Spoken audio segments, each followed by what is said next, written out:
Soal yang kedua, bagian A, berikan sedikitnya 3 contoh perbedaan antara alkalimetri dan titrasi asam basa. Alkalimetri adalah suatu titrasi untuk menentukan senyawa-senyawa yang bersifat asam dengan menggunakan larutan standar basa. Contohnya titrasi antara HCl dengan Na2CO3. Yang kedua, salah satu contoh dari titrasi alkalimetri langsung adalah penentuan kadar asam asetat atau CH3COOH atau biasa disebut cuka dengan menggunakan larutan standar kalium hidroksida sebagai titran. Yang ketiga, adapun contoh untuk titrasi alkalimetri yang paling sering ditemui adalah pada penentuan HCl menggunakan NaOH, di mana reaksi kimia yang terjadi antara keduanya akan menghasilkan pH netral karena merupakan reaksi penetralan.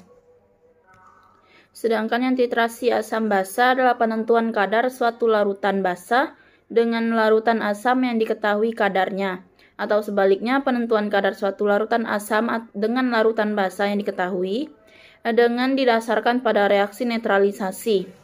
Perubahan pH pada titrasi asam basa, pada saat larutan basa ditetesi dengan larutan asam, pH akan turun. Sebaliknya, jika larutan asam ditetesi dengan larutan basa, maka pH larutan akan naik. Lalu, reaksi-reaksi kimia yang digunakan sebagai dasar titrasi adalah yang pertama, reaksi yang melibatkan asam kuat dan basa kuat. Yang kedua, reaksi yang melibatkan asam lemah dan basa kuat. Dan yang ketiga, reaksi yang melibatkan asam kuat dan basa lemah. Dalam garis besar, perbedaan dalam dua jenis titrasi ini yaitu jenis titrat atau sampel, jenis titran atau standar, dan juga indikator yang dipakai.